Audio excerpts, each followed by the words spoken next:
with 141 guaranteed, giving him one of the top yearly salaries for any non-quarterback in the NFL. He's got 6 sacks. He ranks behind only Micah in quarterback pressures. The Lions, 5-2 behind the Packers for first place in the NFC North.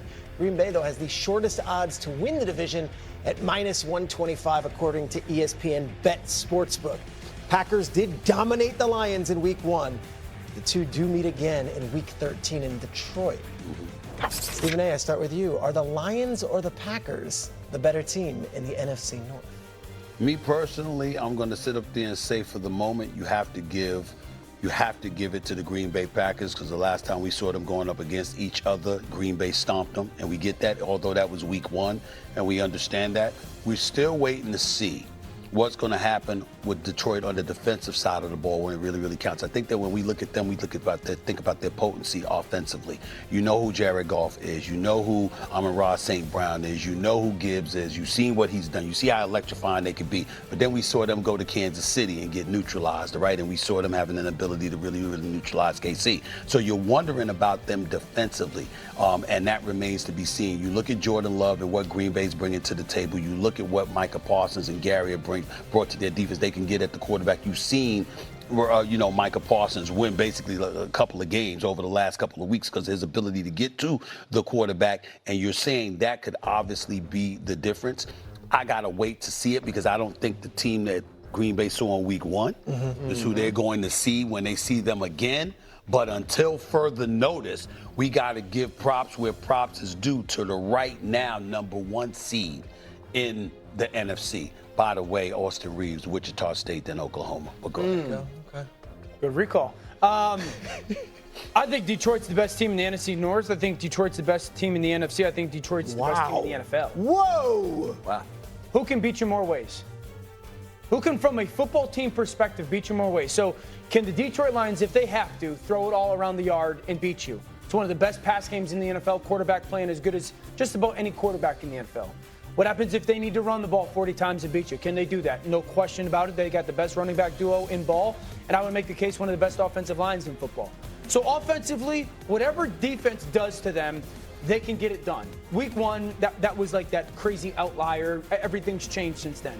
Defensively, can they stop the run? Top 5 stopping the run. Can they get after the passer? No question about it. Aiden Hutchinson, Lee McNeil getting there healthy.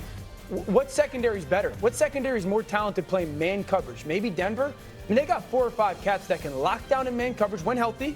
I think they got, you would know better than me, but one of the, if not the best safety duos in football. They play with an edge. This is a football team that went down to Kansas City, and I understand Kansas City won the game, hung with them, but they were decimated by injury on the back end. They drop a 4th down by Amon-Ra in the first half. They get the Goff touchdown that gets called back because of a penalty that maybe had some language that wasn't detailed and known by their coaching staff. This team, I don't think there's another team in ball that can, no matter what style is needed, play to that style in a winning way like Detroit can. The Green Bay Packers can.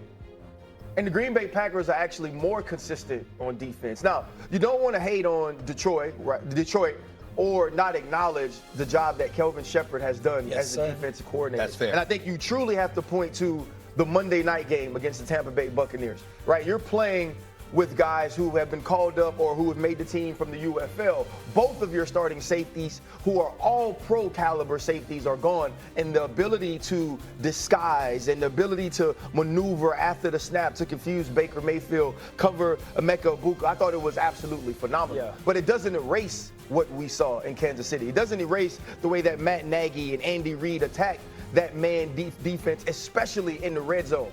And this is with Brian Branch.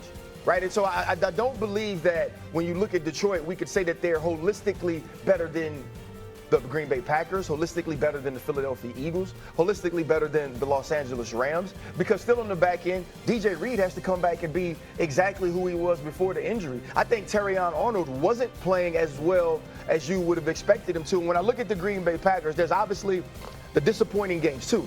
Right? Offensively, Cleveland Browns. Got to be better. Matthew Golden, you can't step out of bounds when you get the go ball. Defensively, Dallas Cowboys. You have to be better. So there are those games, and there are no perfect team. I love the way Jordan Love is now playing football. Sure. I love the fact that you said this, and we talked, and Mina said this on Monday. it's okay to put it in Jordan Love's hands now. Yeah. Even though that run game is great, we don't have to just rely on that or lead with that going forward. And I think you cannot minimize the impact of Micah Parsons on his defense. That's right, exactly right. But we're going to find out about Micah Parsons in this defense now when you go up against the Detroit Lions this time around, because when the familiarity that they have with one another, whether it's Amon-Ra St. Brown, Jameson Williams, Laporta, whomever, you got all these cats with Gibbs and Montgomery coming out of the backfield. The fact that all of these bodies are familiar bodies that you have been coaching with and playing together with these last few years, that level of chemistry, Detroit is a team that we need to be talking about in terms of no excuses. You talk about a window. You understand? I'm looking at their talent, and obviously it extends beyond this year, but I'm just talking about knocking on the door. Considering the culture change that Dan Campbell has invoked, considering how good they've looked during the regular season over the last 2 years, considering how great they looked last year until the tail end of the season when they had that plethora of injuries on the defensive side of the ball. I'm just looking at them now, and I find myself saying, okay, just be healthy. Just be healthy so we don't have any excuses. Yeah. And we all know that with Jared Goff, even though the brother's a stud statistically, and we know he can play, we've also seen him in some big moments not do what we're looking for him to do. But I will say this, though, and this is for any college kid, there is no team in the NFL that I'd rather be drafted to than the Detroit Lions. Because? If you go to the Detroit Lions, one, you're going to be developed. Yeah. Amon-Ra St. Brown, J-Mo Williams, Aiden Hutchinson. Penei Sewell. Two, you're going to be paid. Yep. It is such, to me, it is such a compliment to not only Aiden Hutchinson, but Brad Holmes. He said, look, you're coming off an injury. Yeah. If you can show Big me deal. that you're the same person, I promise I won't make you wait. Yeah. I promise And you'll he get kept paid. his word. And he kept his word. It's like the Eagles. It's like the Eagles. Yeah. You get drafted to this team, you will not take care only of it. develop, win, but you'll get taken care of. That's an going under the important radar. thing in the locker That's room. under the radar, because the other day when the news hit about Aiden Hutchinson, you know what? We just said, okay, they signed to extension. That usually doesn't happen this time of year. No. Correct. That usually happens. That's a good point. That's a good point. I will say this, second half against Pittsburgh, I don't know if there's a better team that played a better half than the Packers. Agreed. Yeah, they're very good football offensively team. Very good. And defensively. Very good football Very team. scary. Good football. Somebody has his roots, though, in Detroit. I took Jordan Love as the MVP this year. Okay, so he's playing both sides, folks. Dallas is hoping to get off the mat on Monday when they play the Cardinals. Wait until you hear eye-opening comments from their head coach, Shoddy with some comments. You don't want to miss this. Speaking of eye-opening comments, oh baby, the Louisiana governor had a lot to say about LSU's recent coaching and buyout situation. That's Trust right. me, RC, That's take a right. lap. Don't go nowhere. We got Don't go nowhere. must-see TV Don't go nowhere. on the way. Yeah, but at least he's going to pick the AD.